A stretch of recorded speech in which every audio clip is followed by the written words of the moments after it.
I've got it. Okay. They usually sit up there. Go and try and take it away. Oh, okay. They can do that. Give it to me. Around. Yeah, let's just do another half circle. Yeah. It's always nice to get to watch the audience we don't typically watch. Oh, my goodness. Does your mom live outside town? Yeah. Hey.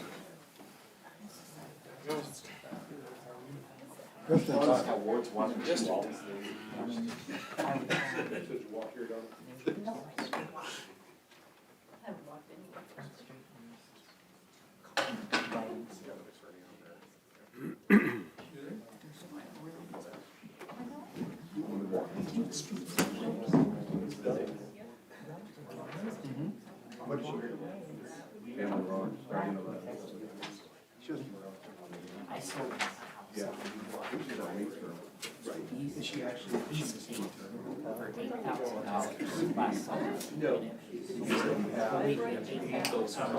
These people, well, it was completely abandoned.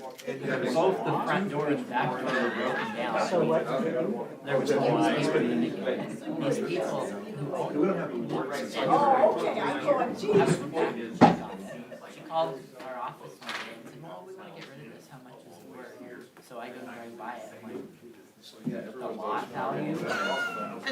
She's like, well, let's see what we can get for it.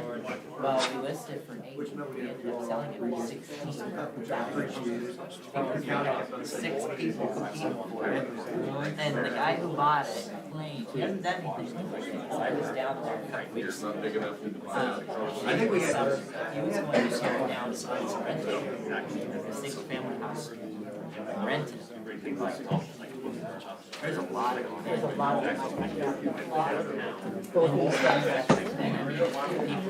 Well, you know, I'm not last. Oh. There's investors in town who will buy it. But the people that own it don't care. Captain, how you doing, Brody? Good. Don't want to buy it. No. One of the ladies out of the church asked me if I was gonna get a man bun. You know what? A man bun. I need a haircut. Especially people that live in Denver. Oh, you have a ponytail. Yeah. Those are outdated. They really are, aren't they? There's a lot of them, I think. Going okay. They're more, I thought they were a lot. Not late. Beat it. Beat the man. It's a good night. I don't know what you I didn't think that would ever happen. Of course, he's a busy man. You can go all up and down those streets and complain.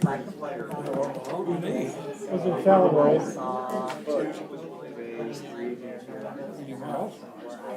Oh, 70 or 80 miles. Not quite 70. 45 is up to. You look good. 15. Relaxed. But she's one of our presenters. The river road.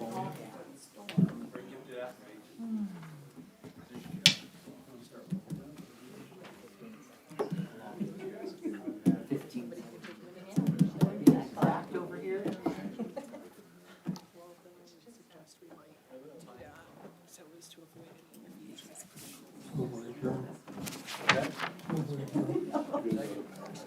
Hey, knock it off, you two. I think so. Yeah, are you gonna go? Yes, and it's right here. That's great.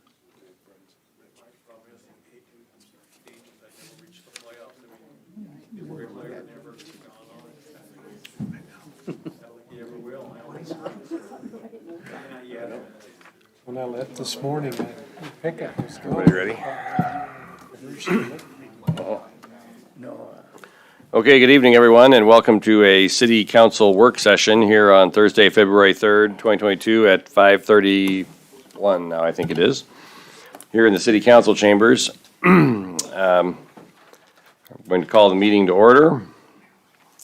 And let's see. She put roll call on here, okay. Well, I guess we'll have a roll call. By voice. Mr. Nisley, say your name, and then everybody else say your name, please. Jim Nisley here. Donna Tryon here. Pete Volt's here. Ty Lucas here. Brad Garrick here. Jim Corman here. Ed Reeker here. Mark Woods here. Okay, thank you, everyone. And let's see, Open Meetings Act. A current copy of the Open Meetings Act of Nebraska is posted on the wall at the back of the council chambers.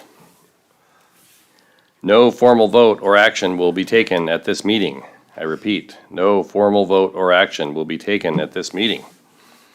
We'll begin with a discussion with Nathaniel. Ooh, I should have worked on this one. Don't worry about it, Nate's good. What is it? Mustard. Mustin, okay, thank you. McCook City Attorney on Land Bank. And council and those that are present, we conduct these meetings somewhat informally. We will let Nate finish his presentation largely, and then we'll ask questions unless somebody has something really burning in the middle of Nate's presentation. You can let us know whether you want people to stop you or not. With that, sir, you have the floor. Thank you, Mayor. And thank you guys for having us down. I'm joined tonight by our city manager, Nate Schneider, and council member Gene Whedon. And we're expecting one more council member, Jerry Calvin, to be coming. Jerry just came in. He's not Hey, Jerry. State Patrol wasn't on I-80, so I made it. That's cool. Nate, if you'd fix that microphone so it's roughly pointed at your mouth, we are broadcasting on YouTube, just so everybody knows. I'm a star. Yes, you are. There are probably 5 or 6 people watching you right now. So. Please proceed. Thank you. Well, the purpose of me coming down tonight, I understand that from the city administrator that there are still some lingering questions about what has been presented to date on the land bank. So I wanted to first come and answer those questions and concerns if I could, and two, maybe just give a quick reminder on what the land bank is, its purpose, and its benefits that it gives to the communities involved. Land bank is creature of statute. It was passed just about a little over a year ago now, and it gives municipalities, other than Omaha, who has already had this capability, to form a land bank with other communities. It has to be more than one community that forms a land bank unless you are Omaha or Lincoln. You do that through an interlocal agreement, and that interlocal agreement sets up 2 boards that run the land bank. The boards are made up of member municipality citizens, usually a council member, an administrator, or some other person from the community who represents that community on a voting board. That voting board completely controls the actions of the land bank, the properties it acquires, the properties it sells, everything. The voting board does that, so there is complete local control over the land bank. And then there's a non-voting board that kind of advises the voting board, again, made up of citizens of the member municipalities. The purpose of the land bank is pretty simple. It is strictly to acquire and rehabilitate abandoned tax delinquent properties in the member municipality communities. It does it through several different means. One, it can acquire by purchasing, it can acquire by gift, or by foreclosure through foreclosing on tax certificate or a special assessment. Once it acquires those properties, the land bank is wholly responsible for contracting with area contractors and overseeing the projects that the land bank is working on. And ultimately, it also is in charge of getting those properties back on the tax roll, selling them, conveying them, however. The benefits that the land bank provides is that it can forgive back due taxes on the property that it acquires. And that is one of the huge hurdles that municipalities face when trying to deal with tax delinquent properties, is that you have to pay those back taxes before you can get it back on the tax roll if you're not doing it through a land bank. The land bank can actually just extinguish them. So that's a huge financial incentive. Next, once it is back out of the land bank, once it's sold, it collects the property taxes for 5 years on those properties that it gets, that it sells and conveys back out of the land bank. Again, that's not a power that a municipality ordinarily has, but for a use of the land bank.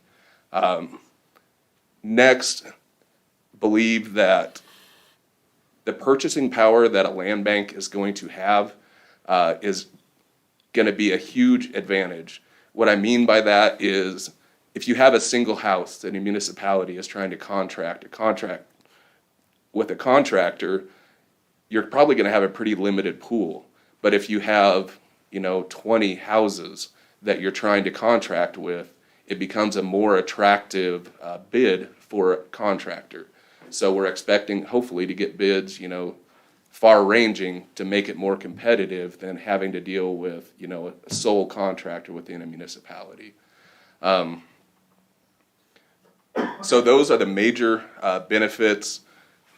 I think it's easy to grasp it by using an example. If you're familiar with McCook, we have a main drag north and south through town. That's Norris Avenue. That's our business corridor. McCook has spent a lot of money keeping that looking really nice and attractive for businesses. Well, one block over on East First Street, within view of our beautiful downtown area, there was a decrepit house that the city had been working years and years, me personally, years and years, trying to get this person to fix up their house because it was just an eyesore for the community. Every year we'd send out letters, we'd go through our nuisance abatement process. He'd comply for a little bit, but then it would just get worse and worse and worse. Eventually to the point it was a danger. It was falling in on itself. Well, we didn't have the land bank process, so what we did is we went in, did some of the work ourselves, assessed it against the property, and then we were gonna foreclose on that eventually. But we couldn't find any contractors that would take the project on because they just didn't think that they could make the numbers work. There was tons of tax liability tied to it. The title was not clear. It was going to take a quiet title action. So no local contractors were willing to take it on as a flip project. And the city certainly didn't want to do it either. So what we ended up having to do is actually tear it down. So now we have an empty lot sitting there. It's better than a decrepit house. But if we would have had the land bank process, how it would have worked is City of McCook would have contacted the land bank administrator or board and say we have a project that we're interested in the land bank acquiring. The land bank would go try to negotiate a purchase with the owner, or in this case where the owner was getting hit with tickets on a yearly basis, could be a situation where he just wants the monkey off his back and would voluntarily convey it to the land bank. One way or another, the land bank would acquire the property. It would extinguish all the back taxes. It would then hire a local contractor to do the work. And then once the work is done, it would post it for sale using a local realtor or private sale and hopefully sell the house for equal to what the inputs were or a little bit more. And once that property is back conveyed to a citizen, the land bank collects the taxes on that property for 5 years, 100% of the taxes for 5 years. And that money can go back into the land bank for use on future projects. So that's how this system would work and the benefits it derives to its communities. I guess I'll open it up to questions. Mr. Mustian, in your example, and there were apparently, from what I recall, you saying back taxes and obviously some tickets that were probably fines associated with them. How did the city get out of that liability? We never actually owned the property. We never took possession of it. What we did is go in and abate the nuisance ourselves and then assess it against the property. You can foreclose that assessment, but at that point, all you have is an empty lot, not worth a whole lot, and something that the city wasn't interested in acquiring, so it's just sitting there, still privately owned, just an empty lot.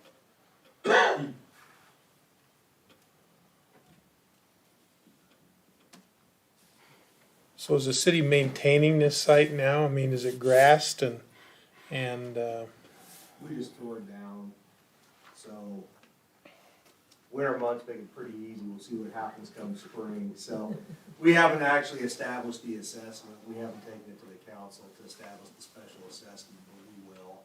But we had money in our general fund that we'd saved up or budgeted to put towards nuisance abatement projects. We had $25,000 yearly that we put in there.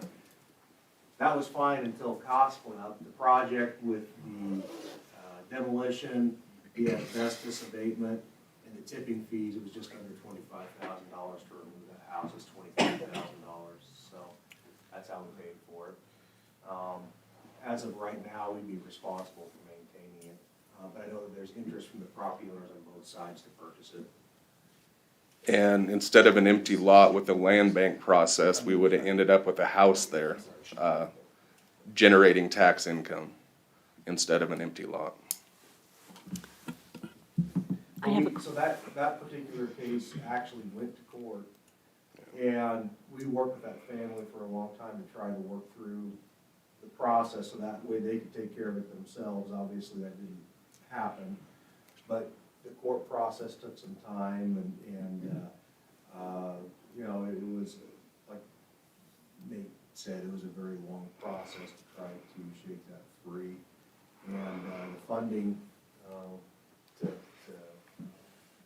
make the demolition work, we were thinking about trying to do 2 houses. It eliminated the ability to do that second house. We had to put everything into 1 house that year.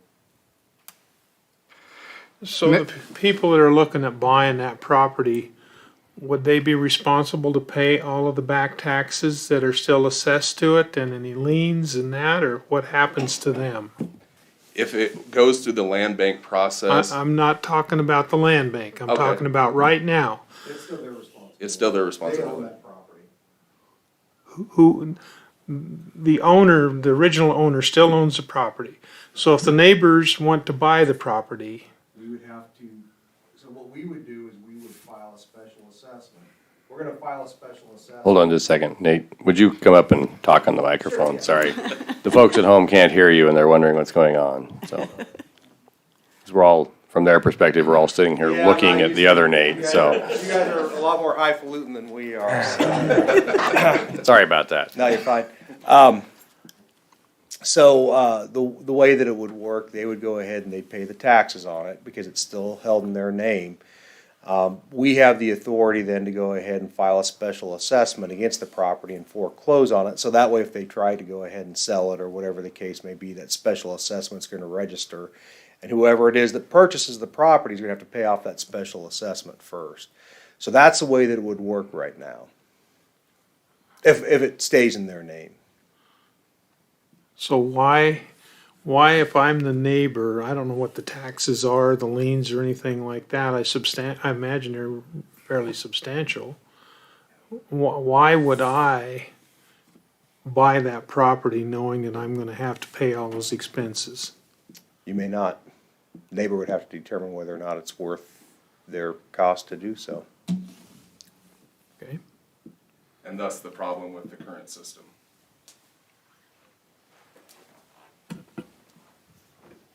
Nathaniel, could you explain how the relationship with the communities that are involved in the potential land bank get established, and how it initially might get funded, the work that McCook has done to date on establishing a land bank, kind of inform the council on where discussions have been so far? Sure. Our goal is to have 3 primary funding sources. One is the yearly assessment of the member municipalities. That is set by the voting board. City of McCook has looked at our budget, and seeing what we think we can afford on a yearly budget for an assessment. Remember what we decided, Nate? We go 35. Yeah, either 25 or 35,000 a year, and that was just an opening offer to potential member municipalities. That's what we can afford. We thought because we have currently we budget $25,000 a year for nuisance abatement. So figure just use that money and use the land bank for a majority of that nuisance abatement work. But again, that's set by member municipalities. Next funding source would be charities. Currently, the Panhandle Economic Development Corporation is working on a land bank as well. They have reached out already to charitable organizations such as Kiewit, Nebraska Community Foundation, etc., and they have had good response. They don't want to be the first dollar in, apparently. They want the member municipalities to have skin in the game, but it sounds like they are willing to help fund at least theirs. So I am expecting we'll get the same response. Next is private contributions. Where we would look to target those is these delinquent properties aren't just a headache to municipalities, they're also a headache and a chain around the necks of local banks. A lot of times these houses, there's a mortgage against them, but the house isn't worth anywhere near what the mortgage is because they've just fallen to pieces. A lot of these banks would like to get out from underneath those. So we are expecting, with the help from our economic development coordinator, I was going to, for our area banks. Still economic development. Soon to be X. Soon to be X. Yeah. Unfortunately, he's awesome. He's leaving us for another job, but I had good discussions with him. He fully believed we'd get great buy-in from our local banks for that reason, and he has a great relationship with our area banks. So those would be the three primary funding sources. Target would be a third apiece, hopefully. So municipal contribution, hopefully, is only going to be a third of the overall budget. And then Omaha's land bank is actually self-sufficient at this point. It has so many properties in its land bank and churning so much from profit from the houses that they convey back out and from the collection of the property taxes that they actually, after years, became self-sufficient. So that would ultimately, my big picture goal would be that. I'm not kidding myself. I realize that's a long-term goal, but that's where I'd like to see this in 10, 15 years. What's the reasoning and the logic behind having or requiring multiple municipalities go in on this? Population. That's the sole reason I have been told. I don't think the legislature's thought that outside of a 100,000 plus population, the numbers would really work. So their idea was, well, let these communities pool together and see if it'll work that way. This is brand new. There is not an active and up and going land bank in the state of Nebraska. In fact, what little progress we've made, McCook with you guys, is actually we're further ahead in the process than what the Panhandle is. They don't have a proposed interlocal agreement being circulated. They don't have proposed ordinances being circulated. We're actually ahead of the game because the council and city manager have been so excited about this project and willing to invest the initial funds to have me go talk to all these area communities, do the initial legwork. McCook is picking up 100% of that bill at this point. So that, to me at least, they're being very generous because they are so excited and see the potential in this. Because what we do, we struggle. I'm kind of head of our nuisance abatement. I do all the court stuff for our nuisance abatement. It is a yearly struggle that we spend a lot of money on anyway. So why not take advantage of these benefits of the tax money coming in and being able to forgive taxes? Those are just some great weapons to be able to use in nuisance abatement programs. Would you keep the money allotted separately within the land bank I would assume, because, you know, if you guys are killing it and you're making lots of money, I mean, we'd like to spend your money, don't worry, you know? But, you know, I could see it, some issues are deriving from that. So there's two different models. One is the Panhandle Model. They are putting it in one big pool to use on all the municipalities with no individual accounts or anything being set up. And it's primarily, instead of all of the communities kicking in the same amount, it's primarily being funded strictly from Scotts Bluff and Gering. They put up a massive, I think $250,000 off the top of my head, towards the land bank. And not asking that other tinier communities to contribute all that much. They see them as a bedroom community that's benefiting them, so well worth it, because they have a housing crunch, just like we do. And I guess that's the other benefit that I didn't talk about before I forget. We are so short of houses, especially in the low to middle income, that these rehabilitated houses, while they may not be mansions, something that I would want to live in, whatever, they would be great for low to middle income housing, which we are desperate for in McCook. Then that's what Scotts Bluff sees too. Why not fix up these bedroom communities and use them to attract employers for the tax base in Scotts Bluff? And the Scottsbluff Gearing, I mean, it's hard to tell when you're in Scottsbluff and when you're in Gearing, so Yeah. that's a little bit different. So what was the second model you were going It's to the go one into? I came up with. I envisioned it a little bit differently. I envisioned everything being done pro rata according to population. So the amount of the assessment would be based on a per capita basis. Whatever population that municipality has, we come up with a per capita figure for the yearly contributions. For round numbers, we have 10,000 roughly. So if we had a $5 per person per capita assessment, 50,000. What? I'm an attorney. I can't do math. What would that be? You had Yeah, it was right. that right? Yeah, you had it right. You were right. And then all money going out for the projects would also be done on a per capita basis. So how it would work, the initial assessments, the donations would go initially into one general fund.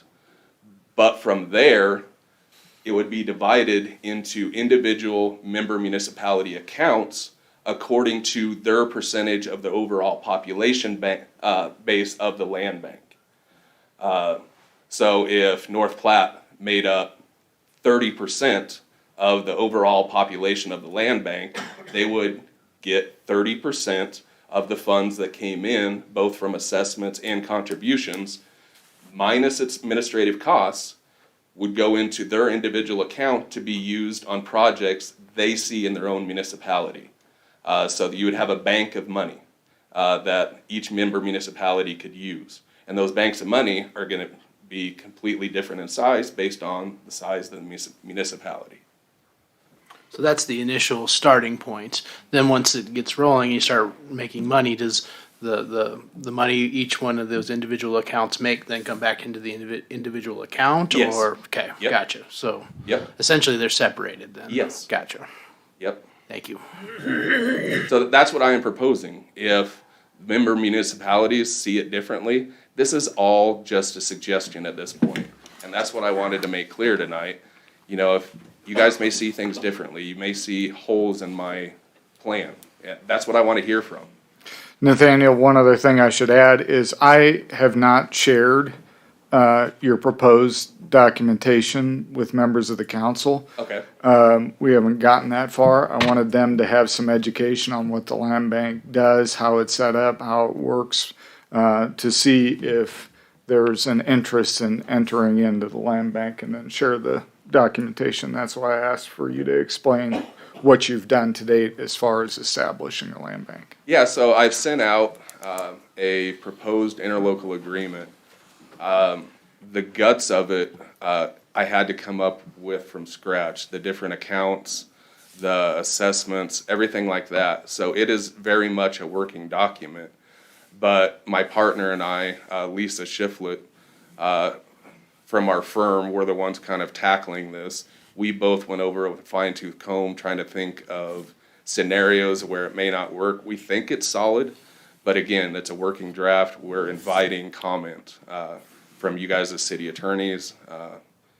We're willing to work with our proposed member municipalities to come up with something that everyone can agree to.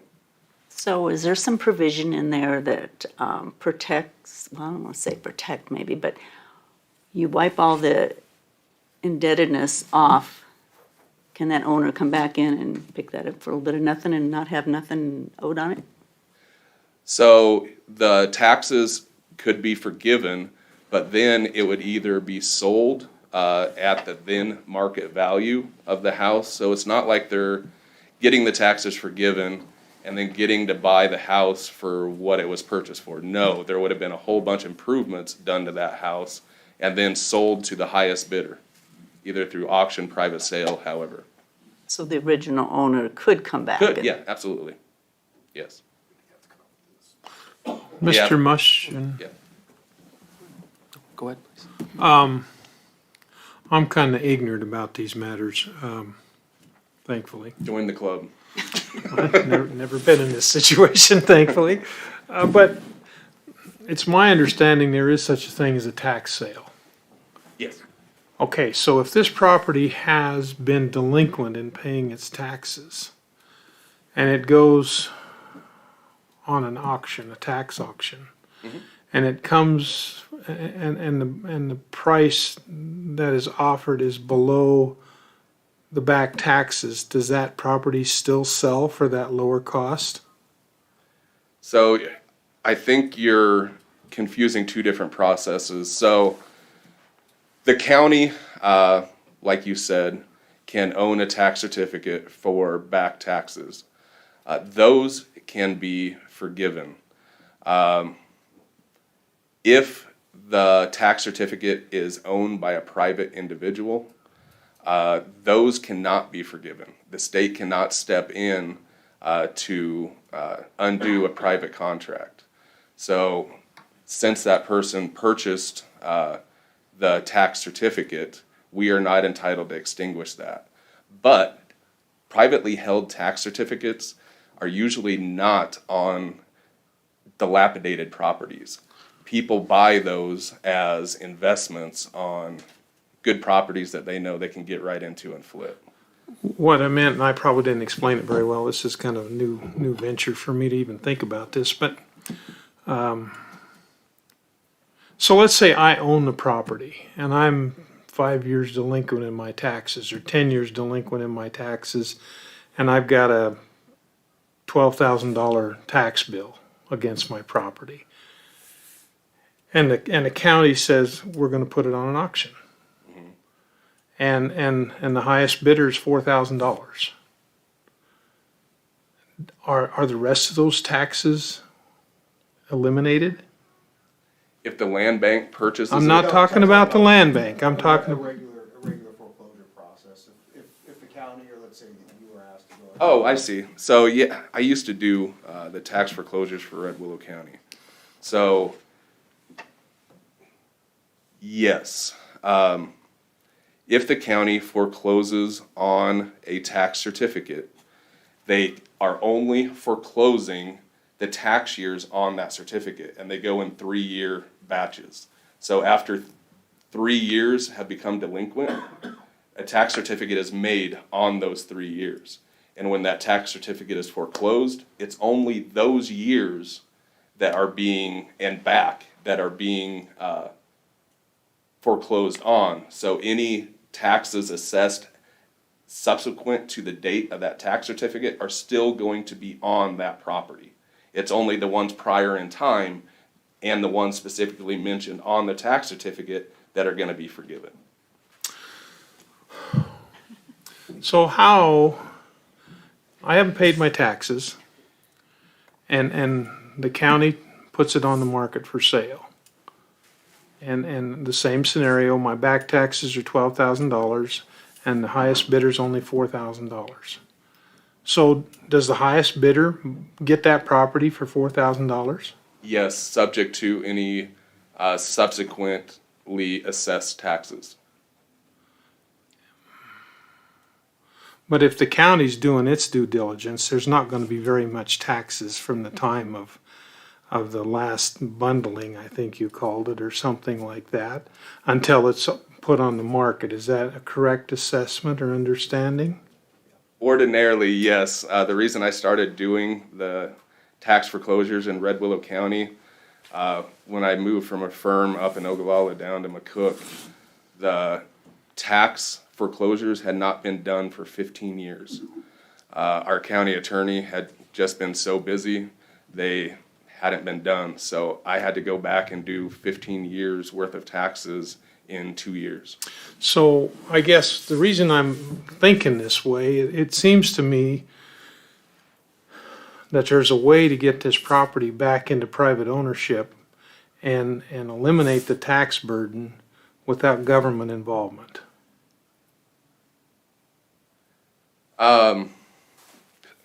Ask that question again.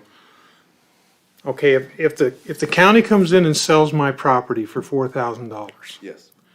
somebody else now owns my property, those taxes are completely forgiven. Again, just on the tax certificate, the 3 years, and any prior taxes. Understand? So at most, there could be 2 years of taxes still hanging out there. Yes, if they're keeping up on their tax rolls. Well, if they aren't, then shame on them. Yeah. But what I'm saying is that there are other mechanisms besides going to a land bank to get these properties back in to private ownership and on the tax roll. Yes. So what happens with a lot of these tax certificates that are not on attractive properties, that are on dilapidated properties, they're not purchased because they're essentially, you're buying a debt because of so much money needs to be put into them.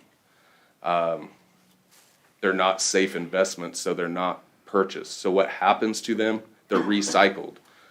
If the tax certificate goes to a sheriff's sale, which is the end result of a tax sale, and no one bids on that property, taxes remain delinquent and it's recycled. And we try again next year. We try again next year. So no. Usually these terrible properties that are the headaches in municipalities, they stay that way because no one buys the tax certificate. And they just end up recycling and recycling. As I understand that, that's exactly the problem, is that the private investor, these municipalities like Omaha have these properties, private investors won't buy them. That's why the federal land bank, or a federal land bank is there, is to enable these properties to get rehabilitated. Because it's just not economically feasible for private investors to do it. I mean, that's why it was designed in the first place. We can complain about big government and stuff, but there are areas where the private sector doesn't solve the problem.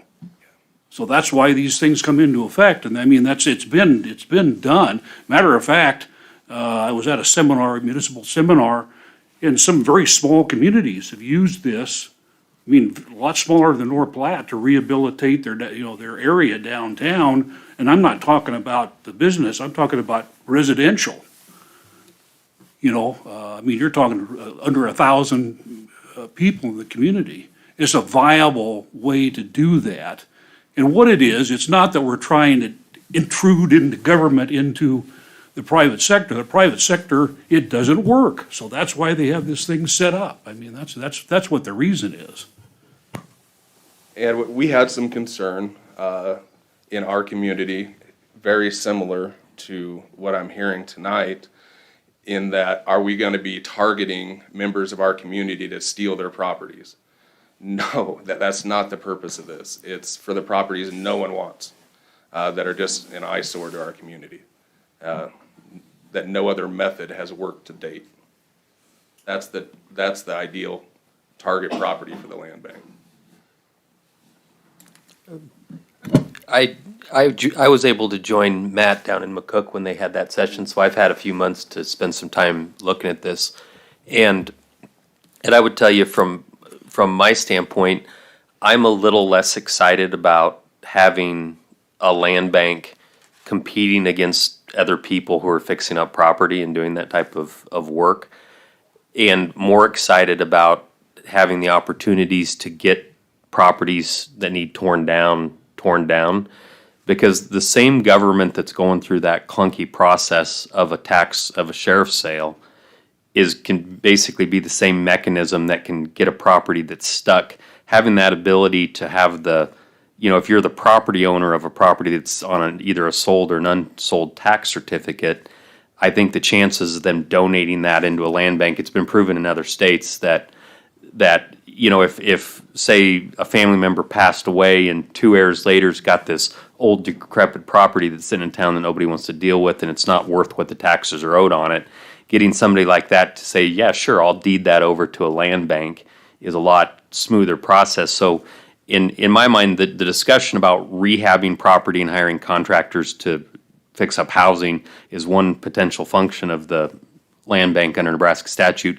But another function is just having these properties that are totally stuck and having a faster, less expensive and cleaner process to get them back, maybe even just to an empty lot that can be sold or used. In a town the size of North Platte, I think some of that might make more function, whereas in a small community, I can see the rehab, in other words, being a more, because you don't have people maybe doing as much of that activity. So I think there's a lot of use in just taking properties that are stuck and having a little faster way to get them through the process and get them cleaned up. I guess the question that I had for you guys is, have you guys examined, maybe I hate to even say this word out loud because it's a big discussion, but have you guys examined whether ARPA funds are eligible to do the initial funding on a land bank?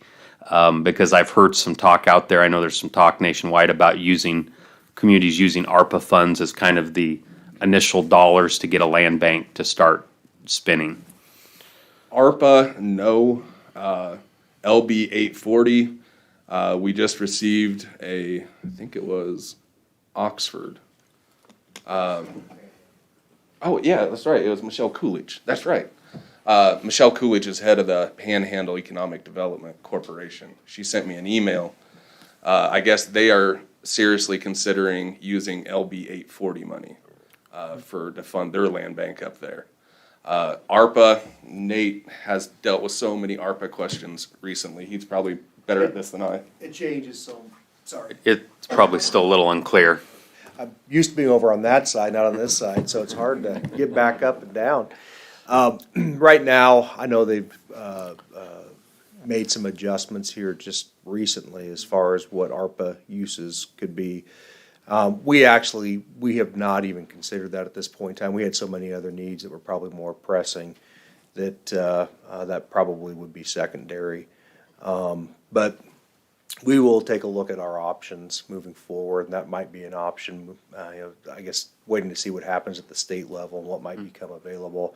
That'd be something that we would consider at that time. But we haven't looked at it yet. And the ARPA funds that we have received, we assigned to different things already. So.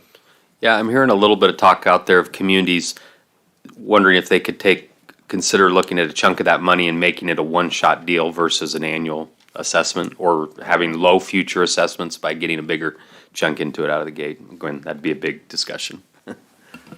Currently, our $25,000 that we have budgeted for nuisance abatement every year, that comes from ACE, correct?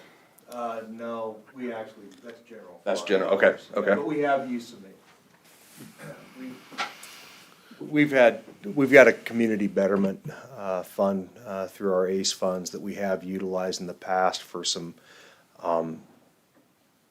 ancillary issues that came along with some demolition projects that we had. I want to say that there was a house that burned down.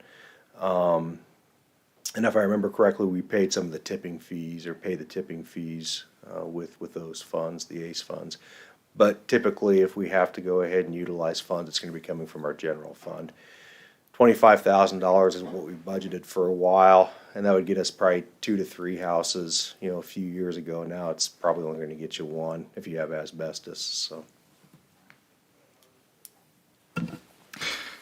Councilman Lucas, I did visit with our outside counsel about moving or using ARPA funding for establishing the land bank. He thought that would be a real stretch within the federal guidelines that have been proposed.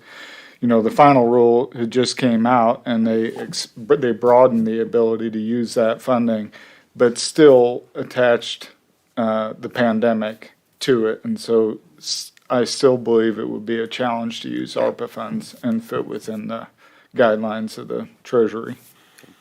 Yeah, the talk I'd heard about it was kind of prior to this latest round of guidance coming out. I would agree with that. What little I've helped Nate look at different ARPA issues, I would agree that it probably does not fit, but I am by no means an expert in that area of the law. Yeah, go ahead. Sure.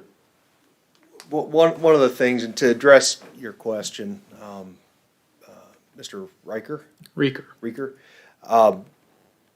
before I was city manager, I was city attorney, and in 2007, we established a property resolution team, and I'm guessing North Platte has something similar to that.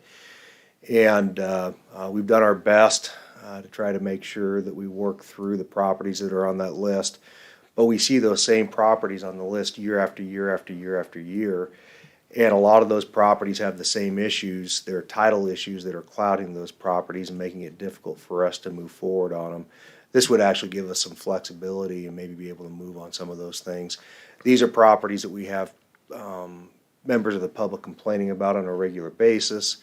I've heard them complaining about those properties now for 14, 15 years. And we do our best to address it, but what we have right now probably isn't adequate enough to address those issues. So it's hard to explain to them sometimes, hey, yeah, you know what, we just don't have the ability to address that. But the people from the public, they expect the city to go ahead and do those things. So, and I think probably if you look at our ordinance, we probably have an obligation to do some of those things. If you're wanting to make your city a better place and think about the neighbors in the area. So does the Habitat for Humanity, would that be an organization that could play into this? Yeah, potentially. And we work pretty tightly with the Habitat for Humanity in McCook, try to work with them and try to identify properties. Potentially could be an entity that would be willing to partner with us on it. But we haven't even gotten that far yet. I haven't really discussed anything with our local chapter as it relates to the land bank. We're still working through the same issues that you guys are, trying to figure out exactly how this is going to work and what it's going to look like. So is there any downside, or can somebody take advantage of this program? I think the concern is actually what Mr. Riker had brought up, was that you're going to stymie private development. And I would say that if it were properties that were developable, I would agree. But you're talking about the worst of the worst that nobody wants to touch with a 100-foot pole. So I see there being probably very few issues or concerns from my perspective. I've just seen it. I've seen it for 15 years. And I didn't understand it until I became city attorney and city manager. But now I understand some of these properties aren't going to get fixed, and we got to figure out a way to try to get these properties fixed. I'm not sure what the best answer is, but this seems to be the best solution that I've heard so far proposed. So it at least gives us some options and maybe some incentives to go ahead and move forward with some of these things. So would that be one person's judgment call on whether it? That's where, yeah. Judgment call as to what aspect? If this property would fall into the land bank process? Okay. Who decides? Sure. I envision the land bank working hand in hand with the municipality, the individual member municipalities, problem resolution teams, nuisance abatement, whatever you guys call them. We call ours a problem resolution team, but usually each municipality either has a code enforcement officer, like in some of the smaller villages I represent, that goes around and identifies problem properties. And then They take it back to the city council or the village board, decide what they want to do with that property. If the village board, city council decides that that property is a good candidate for the land bank, they would contact the administrator of the land bank, tell them that the council has approved this project. We would like the land bank to take it on. The land bank would then get going to acquire the property. One more question. Sure.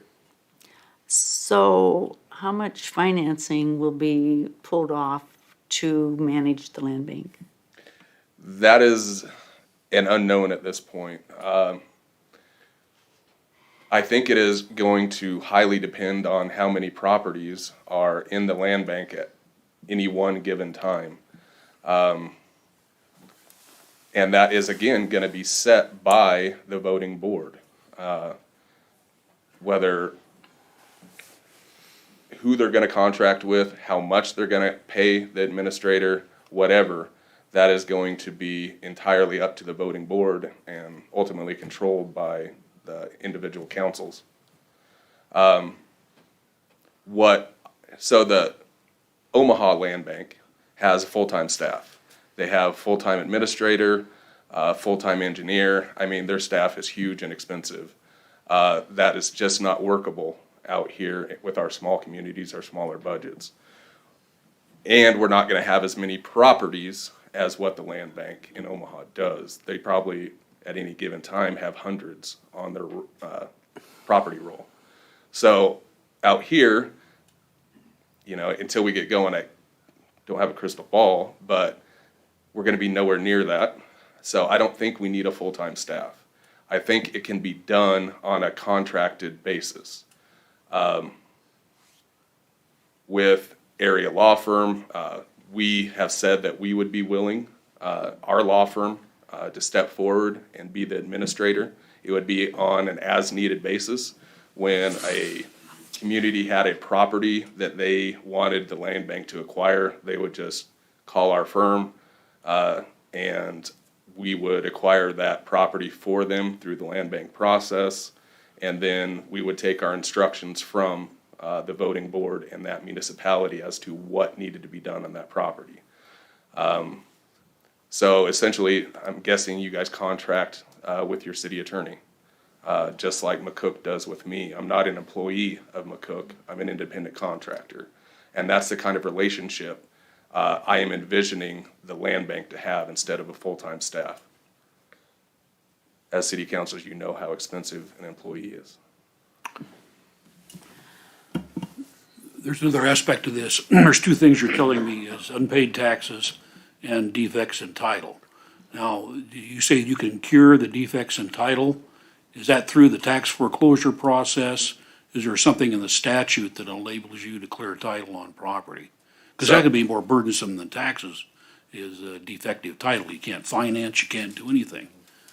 So the land bank would acquire, so if there is a defective property, your defective title in a property, a private contractor is never gonna touch that right from the get-go. So the land bank could acquire it and then go through the quiet title process, for Okay, that so they municipality. would use the quiet title. You still have to use the quiet title, Okay. absolutely. That was my question. Absolutely. So again, it's stepping in where a private citizen or private business never would. And that's expensive. Yeah. So, okay, all right. Some good questions. And I don't want to beat a dead horse, but what is stopping, this being used to turn into government house flippers with its own reality show? And, what protections do we have to where, you say, I can't see that happening, but 2 to 3 elections down the road, you get a new council in, new people. What protections stop that from happening? It's locally controlled. You guys are telling the land bank what properties you want it to acquire. It's not the other way around. So if North Platte City Council doesn't want the land bank competing with other private businesses, they don't refer those properties to the land bank. Well, what if they do? Then the land bank does its job because it's controlled by the local city councils. It takes all its marching orders from the local city councils. Gotcha. So after this is done in 5 years, you said the taxes go to the land bank, right? For 5 years, For yes. 5 years. Yep. Is that adjusted in any way to kind of be self-supporting for what it costs to do all that for that property? So you are collecting 100% of the taxes on an improved property. Say before the land bank acquires the property, it's worth $25,000. Well, you're just not collecting taxes on that $25,000. If you rehabilitate a property and it becomes worth $150,000, you're collecting on property taxes on the full $150,000. But as far as changing the length of time or an increased percentage of the taxes that you collect, no. It's 5 years, 100% of the taxes on that property at the new assessed value. Thank you. Another question, Mr. Mustian. The horse isn't quite dead yet, so I'm gonna beat him again. If I'm understanding this correctly, this board, this association, I'm having a mental break here. What is it called? The Association of Different Communities. Interlocal agreement? And the interlocal agreement, and this association is funded by and large, tax dollars, if I'm understanding correctly. In other words, it's going to be it's going to be funded by assessments from the various communities that are a part of this organization. 1/3 of the funding would come from taxpayer funding. The other 2/3 would be 1/3 from Philanthropy. charitable organizations, and the other 1/3 from private donations from banks, chambers of commerces, etc. And that's the hope. Yes, and that's the feedback that we are getting from the Panhandle. They started out before us, but we've kind of passed them now. But one of the first things they did was reach out to see what kind of outside funding they were going to be able to get.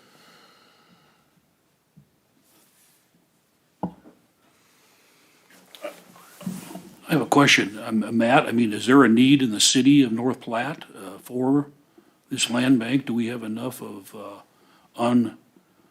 properties that are unable to be rehabilitated? I mean, is there a demand for this? Councilman Nisley, I'm going to defer to Councilman Lucas and the mayor as they are very involved in the property resolution team here, and I think they could provide you some great feedback. Okay. Mayor, you first or me first? Go ahead if you'd like. There's no question we have a decent number of properties. If you said how many, is it 200? I doubt the number is that high. It's probably in the 40 to 60 vicinity. But one of the advantages of the land bank is that as things degrade, we have an easier way to do something about it. Ty, you want to add? Yeah, there truly are properties that make no economic sense for anybody to do anything with. And that even comes here to the city. There's a list of properties, and there's probably 40 to 60 that are easily identifiable on today's list, and there's probably others out there that haven't been identified. But there's a number of properties that make no economic sense for the owner to do anything with, no economic sense for a tax certificate holder to do anything with, no economic sense for the county to do anything with if they own the taxes. And for the city, it's just going to be a costly process, and the best case scenario is probably a big demolition bill and an empty lot that's not worth the demolition bill on. And so, to me, the power of the land bank, and the housing study we had done a few years ago, it was one of the recommendations from that gentleman from Ohio, and that was I thought it was a very high quality study, but one of his recommendations was how Nebraska needs to be using this tool.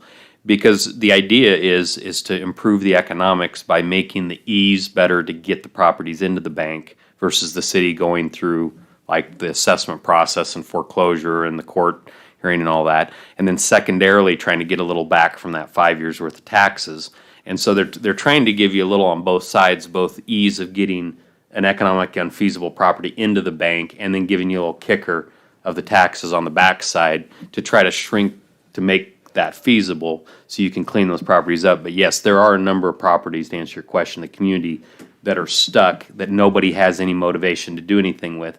Unless the neighbor complains so many times, or the property resolution team does, that finally the city says, you know what, we're gonna have to go deal with this, even though it's gonna cost us thousands of dollars, because we're sick of everybody complaining about it, or it looks like crap on this important intersection that people drive by every day, and we don't want our community to look that way at that point. And so then I frankly think it's an expense savings tool for a city if it's done right. I think the goal in a land bank is to add speed and efficiency to resolving situations that aren't economically feasible. So in my mind, it's taxpayer savings potential. Now, it's interesting with the funding. I'll tell you, I work for a banking organization. I don't know that I can't think of a great business case for us to donate into a land bank.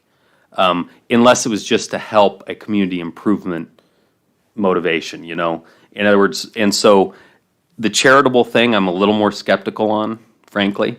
Other than if there's large foundations or groups that's their goal, is to help get dilapidated property improved, then I can see them. As for any of us to just donate money into a land bank, I don't know where it's just the goodness of our heart for the community. I don't know where the business case, but I can imagine a situation where if we had a mortgage that went bad on a property that somebody just let go of, maybe trying to work with the land bank and saying, hey, what if we run this through foreclosure, or try to work with the owner to donate the property, or it's a tool that could be out there. But I don't know that it is a lot other than that. I think there's a number of properties that go. Now, also, I think if somebody donates a property into a land bank, is that a potential deductible contribution for them? Good question. Yeah. That's a really good question that I hadn't thought of. Yeah. I don't know how that sits.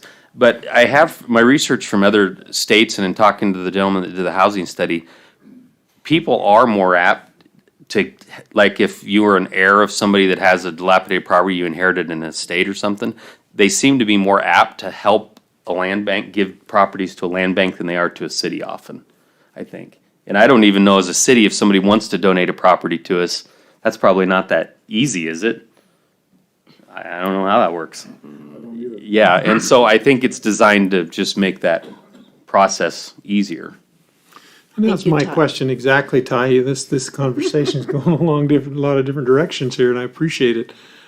So what happens if I'm $12,000 delinquent in my taxes and I just give it to the city?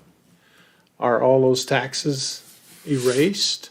Are the defective titles cleared up automatically? No, it's a specific provision in LB 424, the land bank statutes, that gives the land bank the special power to forgive those back taxes. And it's specific to a land bank, just not a municipality can't do it. So if this land bank could become a 501(c) or something, where you could donate and get a write-off. So if we have this land bank, would that replace the condemnations, that process? Is that what we're trying to do? It would work in tandem with that process. So, Because not everything that enters the property resolution team would end up in a land bank. that's what I wondered. Probably, I don't know, what do you think, Ty? Probably 65% of them will never be directed towards the land bank. They're gonna be resolved in the property resolution team and never even be considered for a land bank. But you do think we have enough properties in town that would benefit if we had this? I believe so, yes. Thank you. But having said that, I think that money, that pool of resources is gonna be limited. It's not like we can go in and clean up all 40 properties at one time. Oh, certainly, yeah, Right. certainly. And that, I built that into the interlocal agreement, that no single municipality can take on a project which costs exceed their individual pool of money. There's built-in protections there for the other member municipalities, so no one's spending more than what they got. So, yeah, So, given that scenario and Ty's concern about, out of the generousness of our heart, we donate money or don't donate money to this mechanism, what difference does it make if the city, instead of allocating that pool of money to the land bank, chooses to use that pool of money to, like McCook did, erase the property, raise the buildings and stuff, and then the county still take it out for a tax sale and sell it? I don't think I'm quite following you. So the process that we went through, we didn't have the ability to collect taxes on it or the ability to forgive the taxes. I understand that, but if the city's gonna give money to the land bank, what's the advantage to not just keeping the money ourselves, spending that $25,000 instead of giving it to the land bank? We go out there and we hire a dozer and we knock it all down and haul it off. And then it just sits there still. The taxes are still delinquent. And the county says, okay, now we're gonna put it on a tax sale. And they put it on a tax sale and somebody pays $4,000 for it. Okay, now the new owner has no more back taxes to pay except maybe 2 years. And that's all done without the involvement of additional government. I guess I'm concerned about this, that I suspect there's another way to do this. It may not be quite as easy, but easy isn't always the best resolution. If I may, Ed, that's precisely what we're doing right now. So the property resolution team goes through their list of properties on a monthly basis. We go through a significant court process to get a judgment against the property. We give them X period of days to tear the property down or remediate the property in any fashion that's necessary. If it doesn't happen, then we use our resources, financial resources, and hire a contractor, have them go in and demolish the structure. But it never goes back on the tax rolls. It doesn't get improved for somebody else to potentially purchase that property. It just stays in as an empty lot in perpetuity, where what this does is turn the property over, rehabilitates it, gets it back to a place where it can be on the tax rolls, be sold to somebody who's maybe can't afford a $260,000 home, but can afford a $125,000 or $150,000 home. And then we internally don't have to go through the court process, the condemnation, get judgments. And if I understand the judgments correctly, and you all are attorneys, I'm not, the other part of that is then we just have an assessment on the property as well. Alternatively, if the individual who owns the property is financially capable, then we incur the costs of going through collections to try and collect our money for the tear down of that property. So it's a lose-lose situation for the city as it sits today, where the land bank would provide us an opportunity to go through a process that, as we've all heard, is more streamless and more seamless and more efficient than what we currently do through the court system.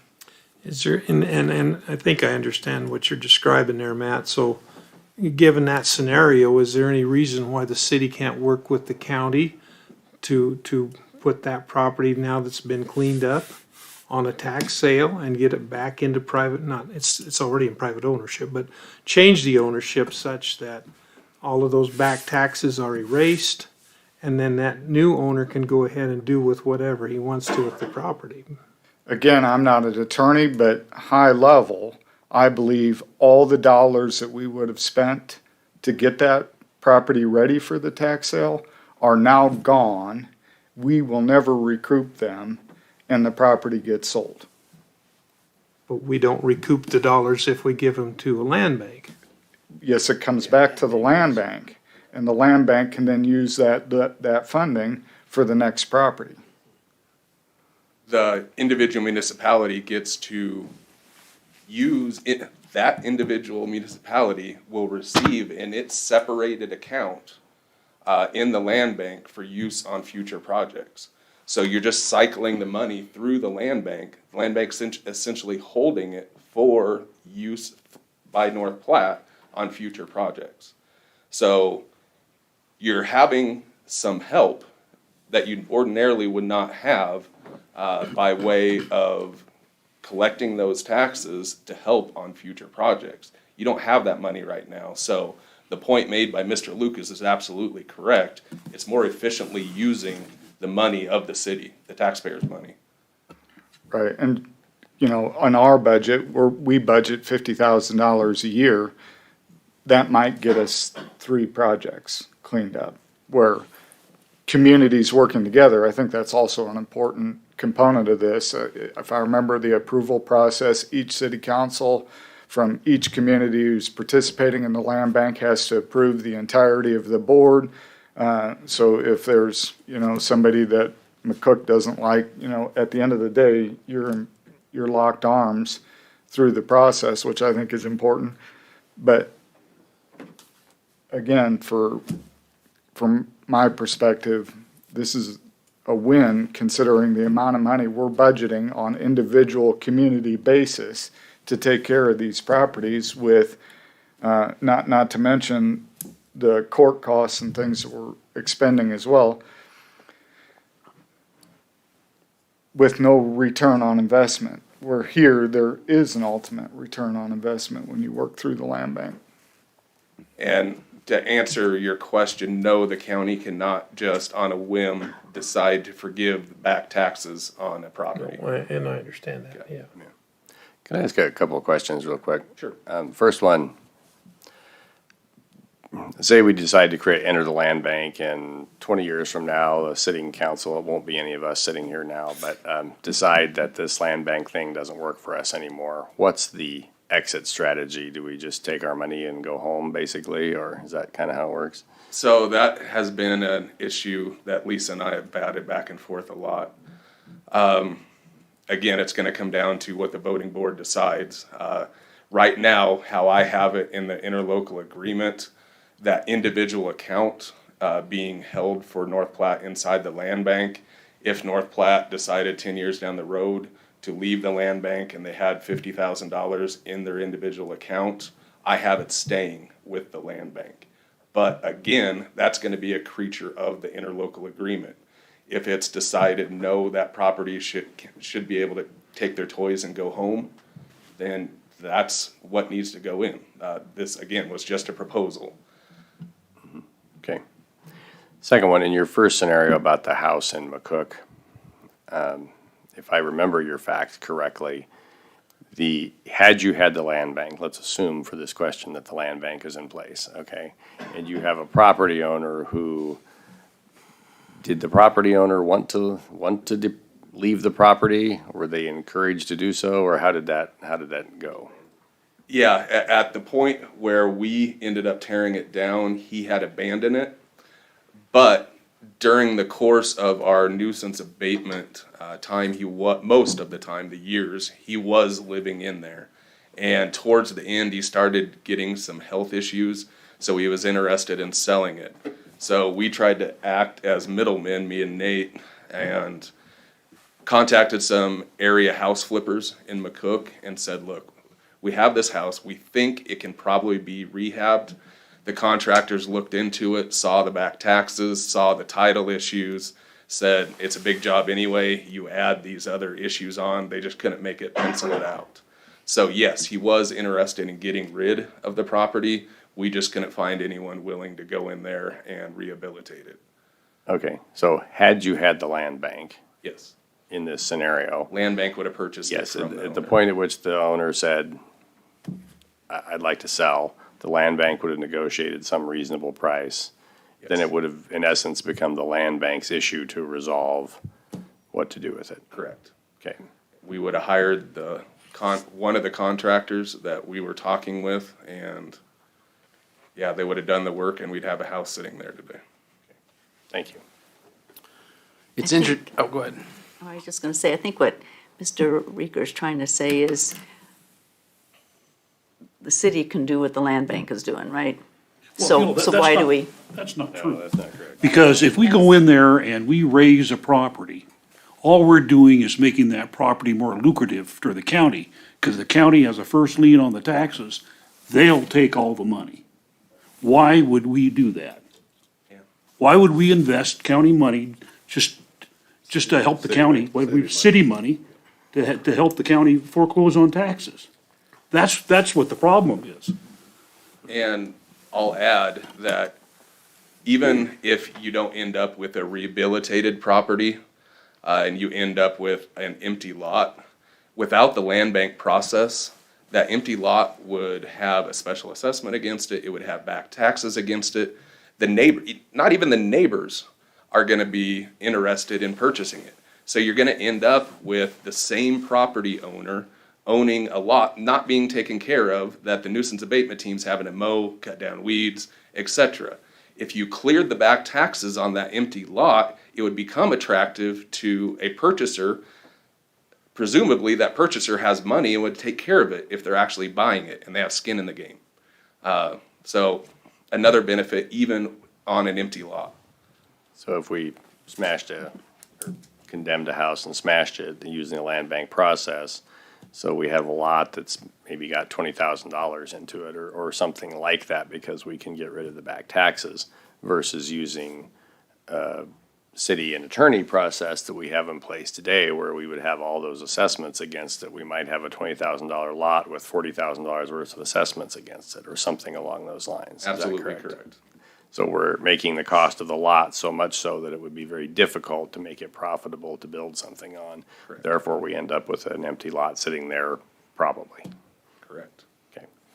I feel like there's kind of two general benefits of looking at this, and I like their model with the individual accounts per city because the Panhandle was at that presentation Matt and I were at too. And there's some pros of their idea too, but I'm not saying it's a bad idea, but I like, especially where we're a bigger community in the region, I like the individual accounts as a city council member here. But the two big purposes I see is one, being able to do nuisance abatement in a more efficient, faster, and cheaper way that saves taxpayer money.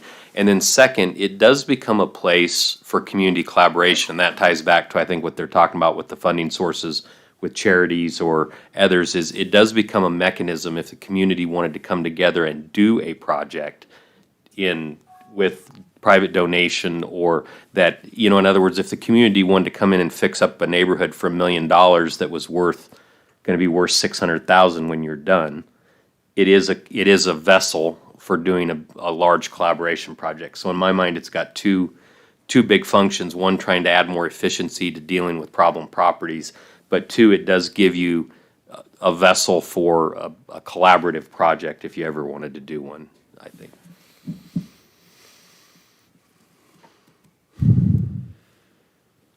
Any other questions, ladies and gentlemen? Well, it's interesting to me that the legislature didn't think that, individual municipalities out here could do this on their own. Yeah. And your and I's first thought was, how do we keep this separate to keep it fair and so everybody, doesn't get upset?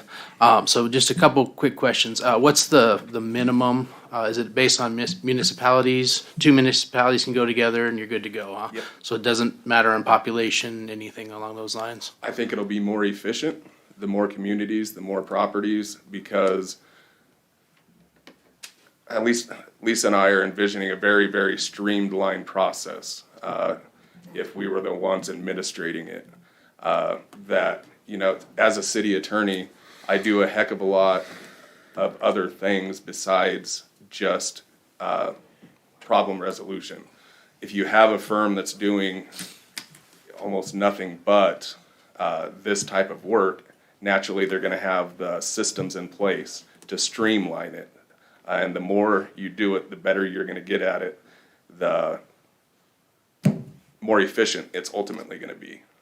And again, you you have more minds coming together to collaborate to make it even a better tool. So, yeah, and again, the purchasing power. If you're bidding out 50 properties versus one, you're going to have a lot more interest from a lot more contractors, therefore a much better price. Gotcha. And second question, what would be our legal and monetary responsibility? Let's say one of the municipalities in our group gets upside down, gets in trouble. I mean, the real estate market has its ups and downs. I assume we would be on the hook for that also then. That's an area that really getting into the weeds there.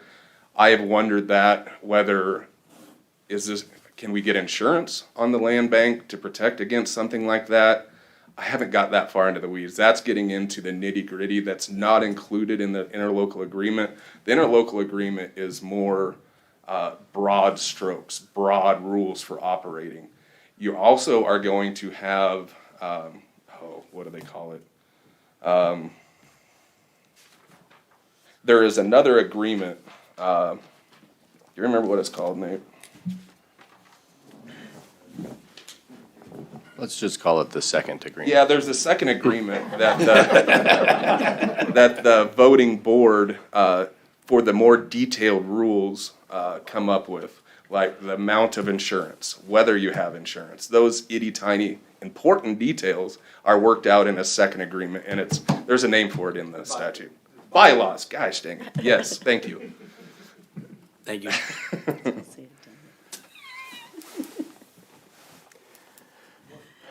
thing I guess I would say, I kind of think it'd be a pay-as-you-go kind of situation.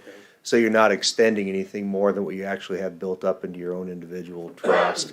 That would avoid probably the issue that you'd be concerned with where somebody would get upside down or whatever. If you don't have the money in your trust to proceed, then you don't do a project. Or likewise, you could go ahead and build up your trust for a period of years if you wanted to do bigger projects. Now, I know we've got a big project in McCook that I look at, and I think this would be a good way maybe to go ahead and get that taken care of. So I would envision it'd have to be a pay-as-you-go, and it'd have to be a board decision. And if you're upside down, you're not proceeding with anything until your account is on the right side. And I would agree with you. The numbers we're talking probably aren't going to be large enough to where it would be a serious issue. But again, 2-3 elections down the road, none of us are sitting here. Maybe, I don't know. I'm just curious what kind of. And again, I think I said this earlier. Right now in the interlocal agreement, there's a prohibition from projects being taken on that exceed the amount held in the individual trust account by the municipalities. So they could only get upside for the amount they've already got in. Yeah, that they have already got in there, so. Any other questions for Nate number one? We go by Nate Squared. Nate Squared, okay. Okay, well, thank you very much, gentlemen. We appreciate you all coming up Thank you, guys. to tell us about this, and we look forward to having more conversations in the future. Okay, yeah, be in touch. Yes. Thank you. At this point, we're going to take a 10-minute break before we continue. Everybody get up and move around a little.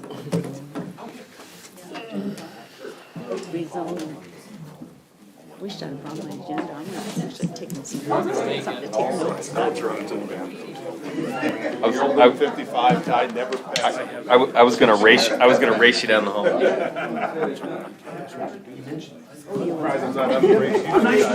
I'm Nate Squared, so actually, I was.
Yeah, Hopefully it'll make us feel better. good to hear. Yeah. Yeah, I'd forgotten she was having that. I gotta wait about 1 more minute, so I said 10 minutes, so, sorry. Keep talking, I'm here tell all jokes. night. Don't say that. I have a great dad joke, I can tell. Do you know why the bicycle fell over? Why the bicycle fell over? It was too tired. And just to give credit where credit's due, that's Tristan's joke.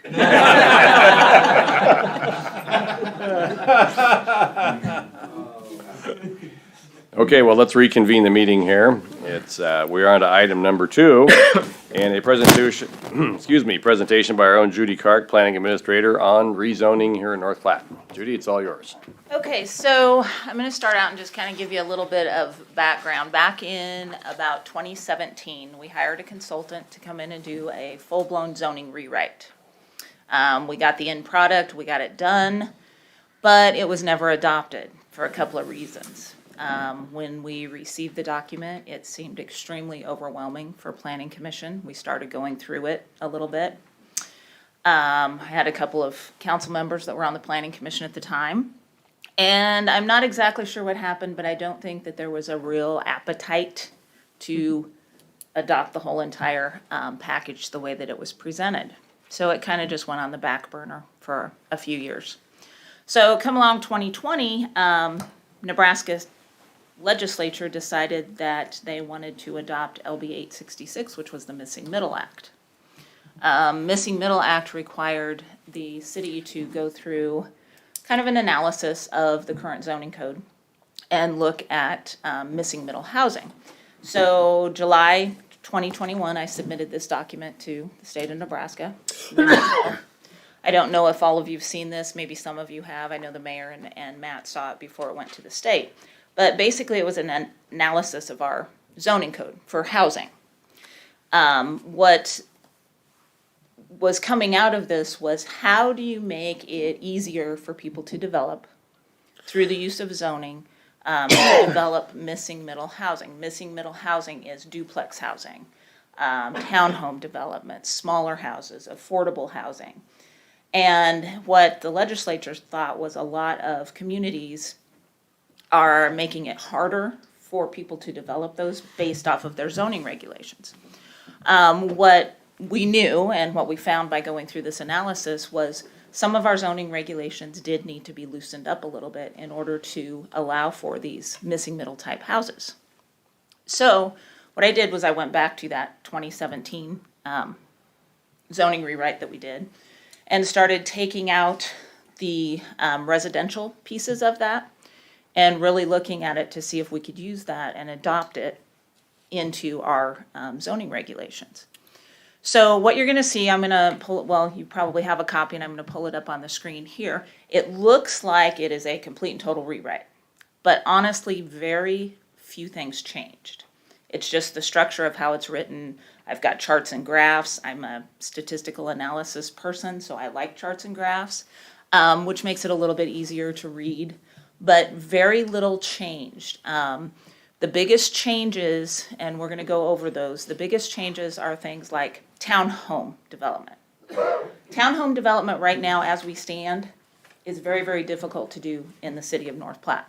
Townhome development is where you have 2 or 3 single-family homes in a row that have common walls. Okay. That's what a townhome development is. Right now, you can't do that without doing one of 2 different things. You either have to go through a condominium agreement to where, yes, you own half of the house, but the property under the house is in common ownership through condominium law. Or you have to go through the step of going to the Board of Adjustment and getting a variance to side yard setbacks before you can actually come in and get a building permit to build these. So those are kind of prohibitive. And townhome development is a little bit cheaper to build because you do have that common wall. So that's one of the things that we're looking at changing with implementing these codes, so that it makes it easier so people don't have to go through those condominium agreements or go through those variances to setbacks. So it's kind of trying to alleviate those steps a little bit. I did ask a few planning commissioners to show up to this meeting in case you had questions for them, because we've been working on this for probably about 6 months now. And every meeting that we've had for the last 6 months, they've always had some piece of an ordinance, an R1 and R2 district to look at, R3 district to look at, something like that. So they've went through this quite a bit with me. I also asked Dave Hahn to show up to the meeting this evening, because being the building inspector, the person that issues the permits, zoning goes hand in hand with building code. And so we don't want to put something in the zoning that's going to be completely opposite of what the building code allows. So if you have any questions for any of them, I'm sure they will more than gladly help me answer those questions. But anyway, so I'm going to start out just a little bit, just kind of go through. We've got, in our current zoning, we've got an RL district, which is suburban residential, R1, R2, R3, and R4. What we're looking at doing here is retaining the RL with some minor changes, the R1 with some minor changes, the R2 and R3 district with some minor changes. Now the R4, that gets into mobile home, and that's a little bit sticky.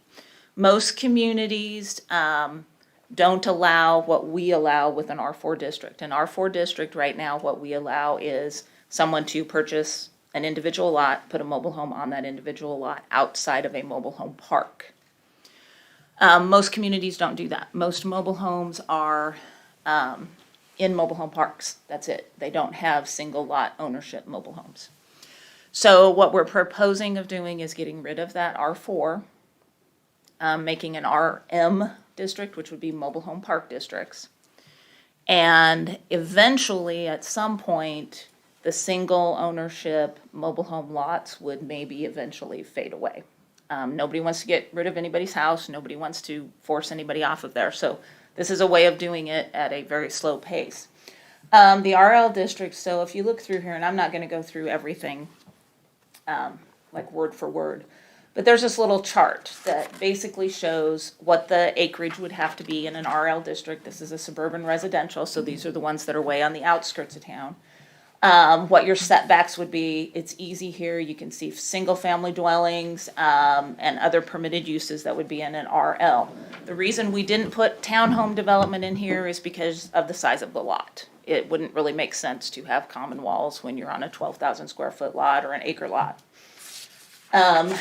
The R1 district, this is single-family. And again, what we put in here is we do allow for townhome development in this R1. Now, historically, the R1 districts have always just been a little bit larger lot, single family, that's all you could ever do on it.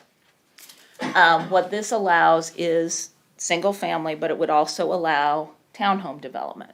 But we would keep the density down a little bit.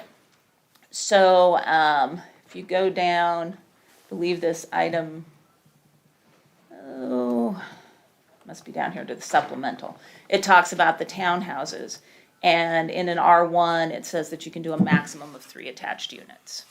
So at max, in an R1 district, you would have 3 townhomes in a row, at max.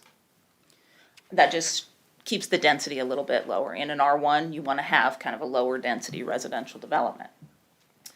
The R2 district, this is normally where right now we allow for duplex and single family. What this changes is it does change the lot size a little bit, allows the lot size to go down a little bit smaller. It allows for duplexes as normal, but again, it does allow for the attached townhomes. And this one, again, I believe we put that you could do a maximum, this one went up a little bit, a maximum of 5 units. So it does have the density a little bit more, so you could put 5 townhome units in a row. We get on to the, I've got to go back up now. I skipped the R3 and R4, so that was back at the top. So I'm going to go back up to the first couple of pages. The the R3 district, which is your multifamily, right now, we allow for, single family, we allow for, apartment complexes, that type of thing. And what we did in this one is, of course, we allowed for single family, for, duplexes, for apartments, condominiums, for townhouses, and in this one, we actually did not put any limit on the number of townhomes. So you could do 8, 10, 12, however many townhomes in a row that you could fit in a block. Well, but 12 would be way too many, but that's pretty much what we did, so you can see how we ended up doing that. The RM district, Excuse me, Judy. Yes. On that R3, would that allow then for single lot mobile homes? no. R3 would still not be single lot mobile homes. So what's gonna happen with the areas that are currently now R4? Right. They're all gonna become R3. Okay, Those single lot mobile home that are right now existing, they would become legal non-conforming uses. So those would be allowed to stay as long as they continued that use. So if I own a mobile home, I'm on this lot, and I continue to own that mobile home and be on that lot, I can stay there for eternity. If I remove that trailer house from that lot now has to conform with an R3 district, which means it can be a single family, a duplex, a townhome. what do you do with the properties on the north side that are not big enough, the lots are not big enough to have a home on them? With the new, lot size that we put in, they should be able to fit a small, stick-built home or modular, something like that could get in there. They should be able to do that, because we've shrunk the minimum size and we've shrunk the setbacks enough to where we're pretty sure that we could get them on there. Is there any reason if my home wears out after 20 years or whatever, that I can't put another newer model on the same lot? Okay, so I'm gonna go to the very end here. And we came up with what to do for those non-conforming uses. And that would be what this would be called, is a non-conforming use. This goes through a lot of those things, so you could always upkeep it. You can always upkeep it. We're not going to put any regulations on not being able to put on new siding, put on a new roof, fix your fence, whatever. At the very bottom of this document, when it comes to non-conforming uses, we've allowed this portion here where it talks about extension of non-conforming uses. So this would pertain exactly to that mobile home that's on the lot that is now non-conforming. So at first we had just the top paragraph, which said that the city council, so if somebody wanted to take, say they had an old dilapidated mobile home and they want to replace it with a new one, they could come in, appeal to council, council could say, yeah, we understand, this is what we're going to do with this property. And there was some discussion about, some people get really nervous if they have to come in front of council to do that. So we put in this second paragraph that talks about non-conforming mobile homes that are situated on residential lots. So basically, it says that they would be allowed to extend that nonconformity with approval of a permit application if the mobile home meets those 4 following requirements. We decided not to go with a year, because sometimes you can have a 3-year-old mobile home that is in terrible disrepair, and you can have a 20-year-old mobile home that somebody has taken immaculate care of that works. So we took the year out of there and basically just said you have to have a pitched roof. The exterior has to be comparable with those existing as residential built sites. It's got to have wheels, axles, and it's got to meet the standards in section 150.008, which currently exist. We put in those mobile home standards back in, I think, 2014, and that seems to have worked really well with helping us to keep those mobile homes in better repair. So in other words, with that standard, I wouldn't be able to put a home in that was prior to 2014. No, you could put a As long as it meet that 1974. As long as it met that standard. As long as it meets that standard, you could put a 1974 mobile home in there, as long as it met that standard. Yep. A couple of other things that we did. We talked about RV parks. Right now, we really don't have any regulations on RV parks, and there's been a lot of discussion about some people wanting to create mobile home, or excuse me, RV parks.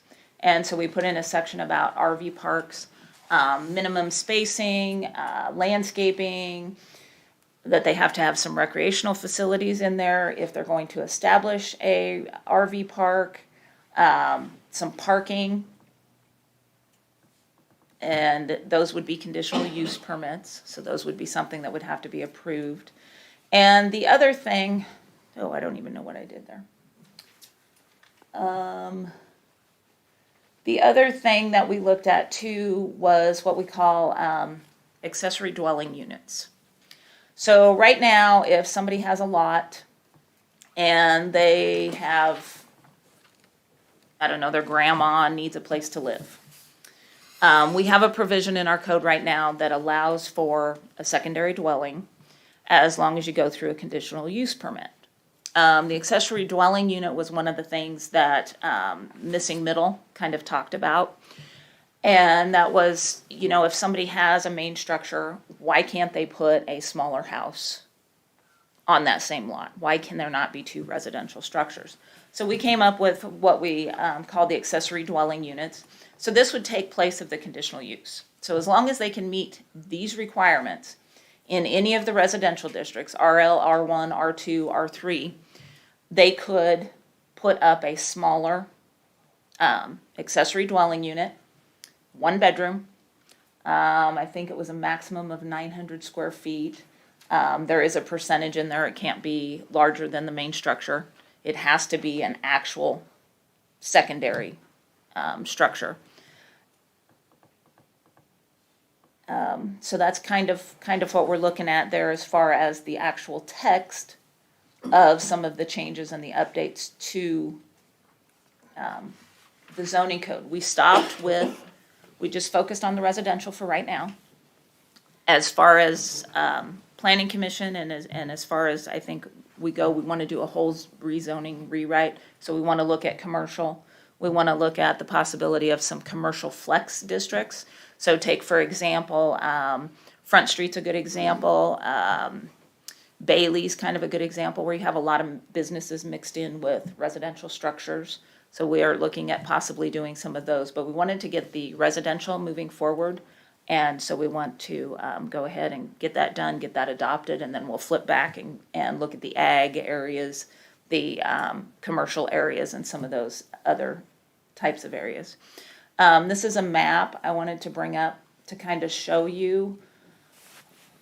Basically, the main changes would be those green hatched areas. And that's where the existing R4 districts are. Those would be the ones that would be proposed to be changed to the R3. And then there's some brown hatched areas. That is, it's not called Key Estates anymore, but that's the mobile home park. That would become an RM district. And there's several other mobile home parks out in this area. Right in here would become RM districts. So those would be what the first proposed changes would be as far as changing the actual zoning. Most zoning districts wouldn't change, just the text of the zoning districts, size of the lots, what's allowed in those districts would change a little bit.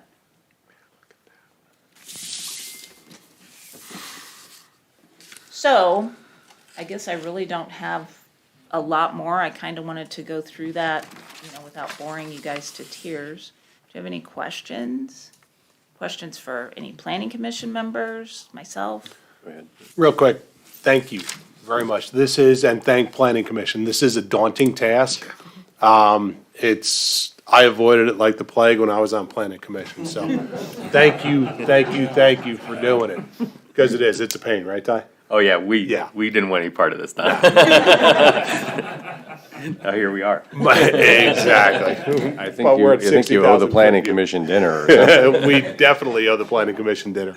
No, my main question, I had it years ago when I was on planning commission. I know you define a mobile home. How are we defining a mobile home? Because everyone defines mobile homes differently depending on what industry you're in. I'm gonna actually ask Dave to come up and define it. I don't have a great definition. Okay. I know they're less than 16 foot wide.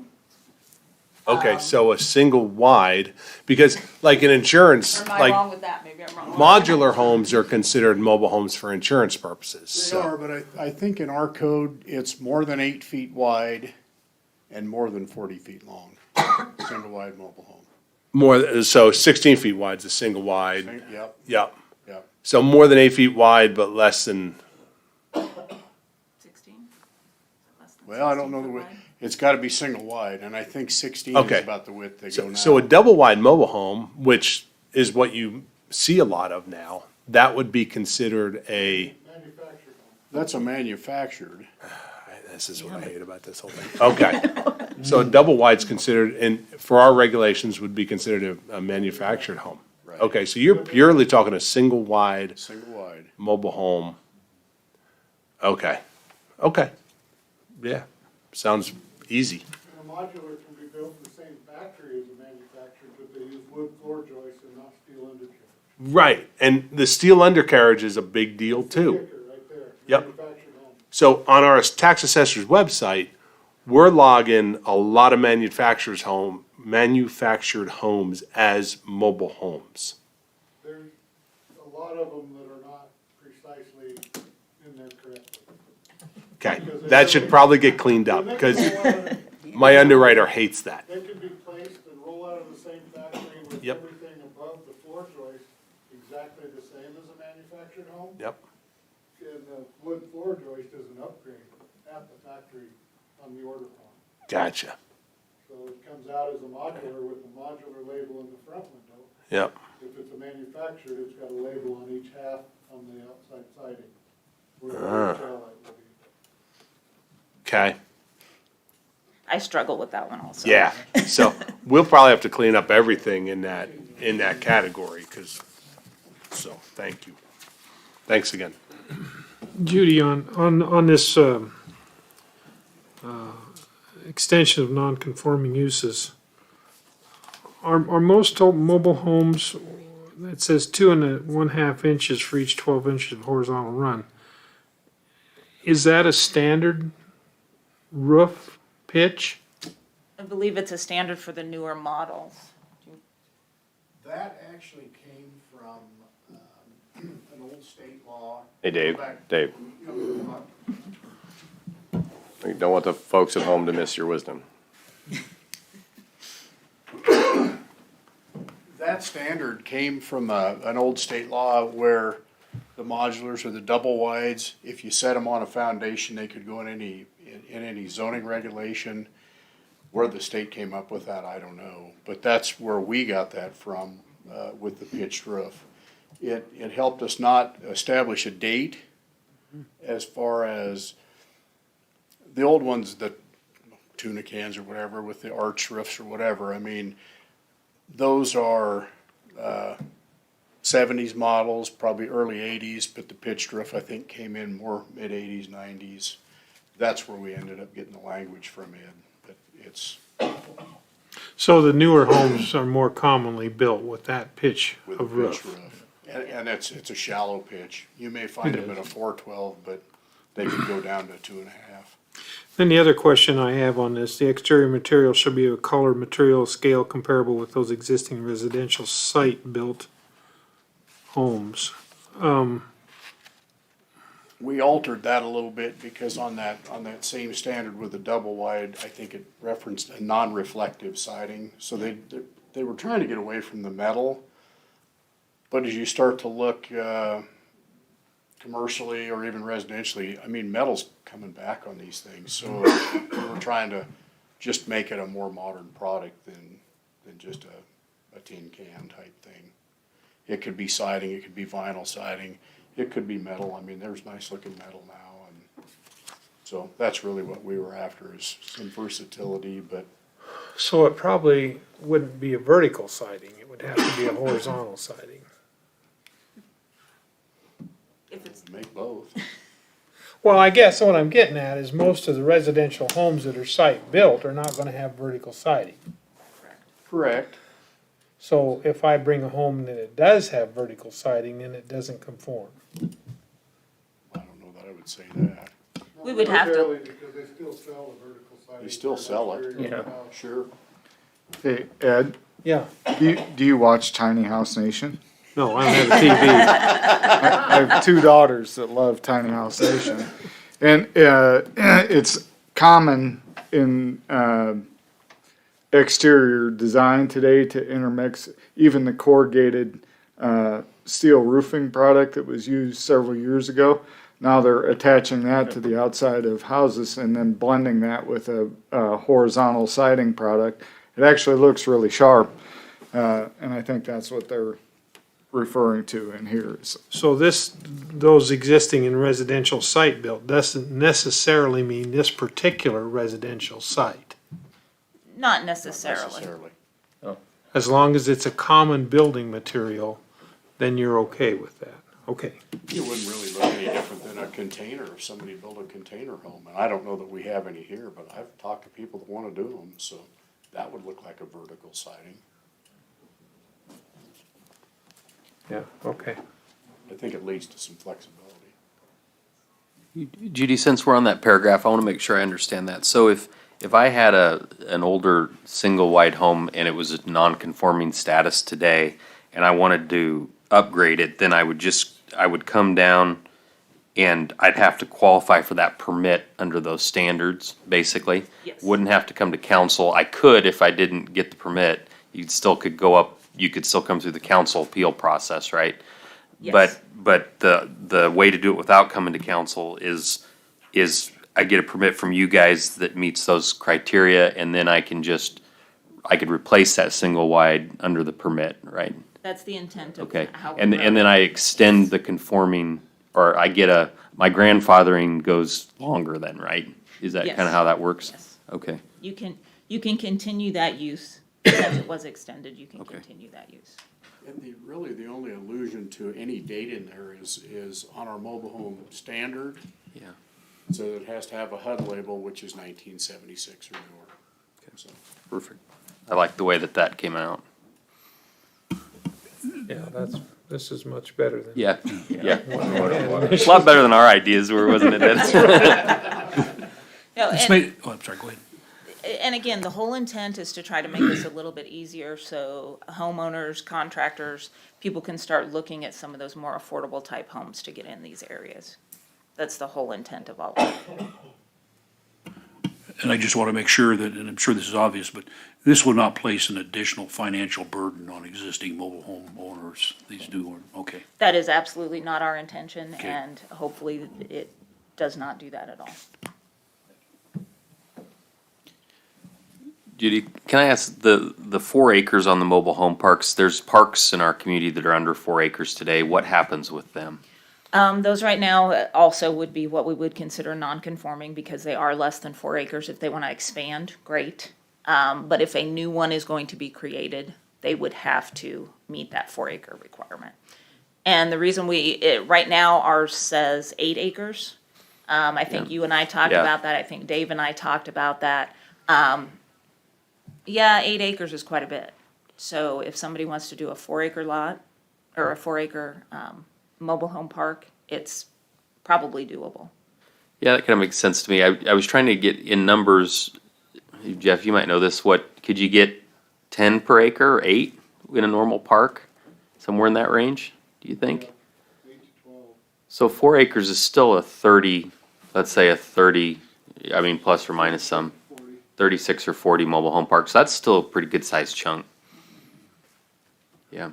And so if I was somebody today that had an acre, I know there along Rodeo Road, there's some smaller parks that operate as parks that might have like 10 units in them. They'd be under that 4. So they would fall into non-conforming use, and then they'd be in the same boat, wouldn't they, as the people we just talked about? No, No? because they're Okay. still a mobile home park. They're under that RM zoning district. So they're still allowed to move them in and move them out because they are a legal mobile home Okay. park right now. Okay, so they get kind of I know you don't like that term grandfather, but they I get. hate that term. Yeah, I know, I'm sorry. They get to keep that, they stay in non-conforming status. They can Yes. still come and replace mobile homes subject to that, to the standard of the mobile home park. Yes, Park that is requirements, okay. Okay.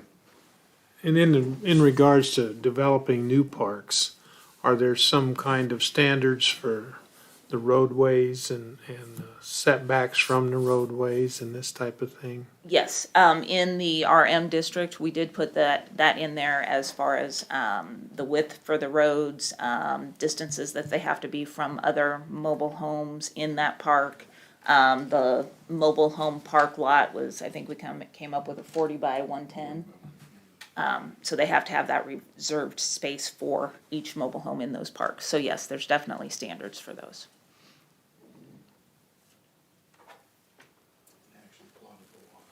Yeah, and then they'll actually have to plot the lots. Right now, I don't think I could pull a map out that shows the lots for Key Estates because they were never required to actually plot those lots out. But we would require them to actually plot those lots out in that mobile home park.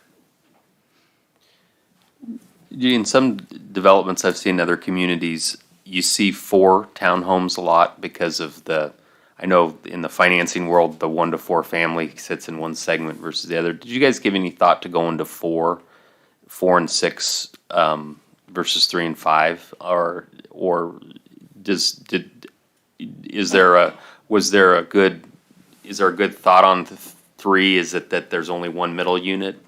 And so it fits an R1 better, or I'd just like some background on that. I wouldn't have heartburn changing it to 4 and 6. We were just trying to keep the density a little lower in an R1 district. I guess I could go back to planning commission, see what their thoughts are, but I wouldn't have heartburn either way. You know, to me, that's an interesting topic because, and Judy and I've talked a lot about this, is that, duplexes aren't allowed in R1, and I listened to the planning commission thoughts on that. I think you guys were pretty consensus that you wanted to keep duplexes out, but in essence, you could come and build a 3-unit townhome in R1, which would have 3 different lots. And there's not a lot of difference between a 2-unit townhome and a duplex, really. I mean, other than there's 2 lots versus 1. I mean, and there's probably an argument that maybe it's more apt to be rented in a duplex. I mean, I know there are some differences between a duplex, but in essence, in an R1, you could come up and put a 3-unit townhome, but you can't put a 2-unit duplex. And that was, and planning commission can correct me if I'm wrong, but that was their thought process exactly. Because with the townhome, most of the time you're gonna have individual ownership. With a duplex, you're usually gonna have one person owning it and either living in one half and renting out the other half, or using it as a rental property and renting out both. So I think they just felt that it would be better if you actually had ownership of the individual townhomes. Yeah, and I can sure get on board with that too. I think it's worth a little thought whether 3 versus 4, but I don't have enough expertise to probably have an opinion on that.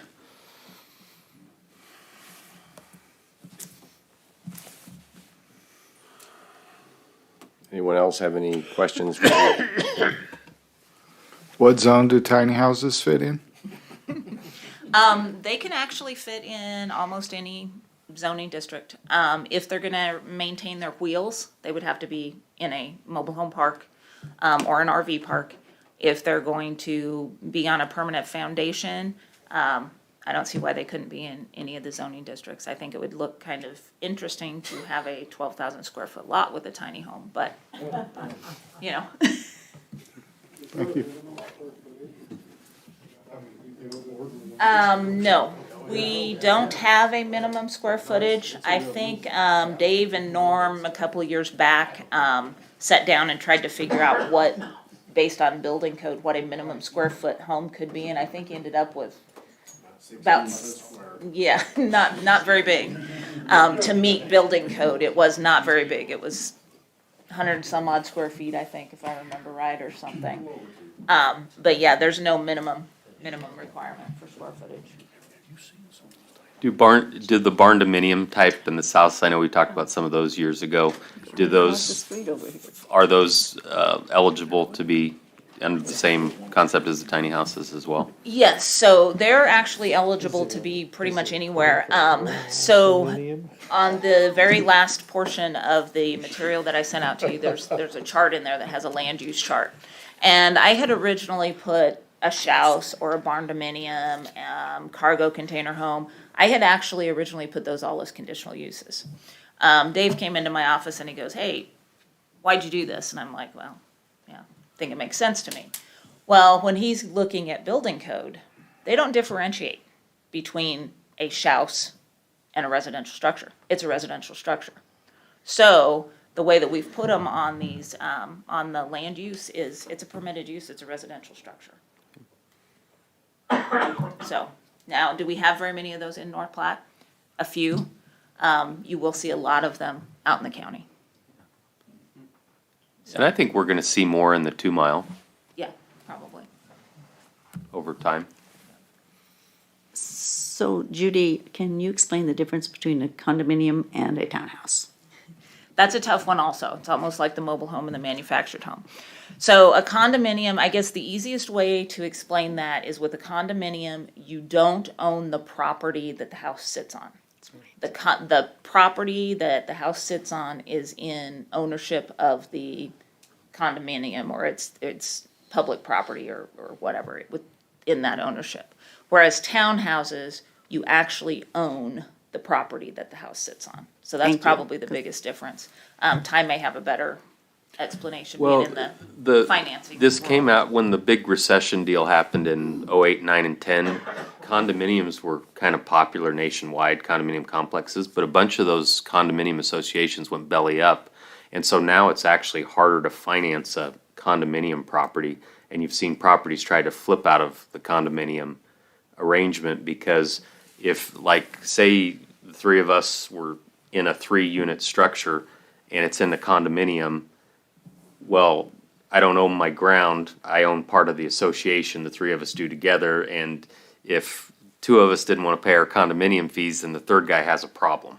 And so that, a lot of that popped up in like 07, 8, 9, and so there's been a transition now of people trying to move away from that condominium structure in some cases into the townhouse structure where you actually own and control your property.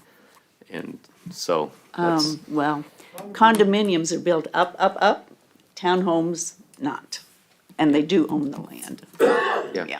Yeah, that's the big difference. Condominium is more of a type of ownership where you don't have fee simple interest in the land. It's in an association. Right, and you can build on top of each other, that's right. I just wanted to clarify, I just make sure you all knew that. Type of ownership on the structure. You're right, Donna, they get used more commonly when people go up. Yes, Yeah. yeah. Do we have any other questions? Members of the Planning Commission, thanks for being here tonight. We appreciate your Yes. joining us. Hope everyone has a great evening. Stay warm. Meeting adjourned. Yay. Hey, my warehouse minium said that's going light industrial. So I'm okay. I mean, I'm not breaking any law. No, I was thinking about East Town. See you in the morning, Ed. Have to get it Oh. advertised 8:15. next week. A little earlier.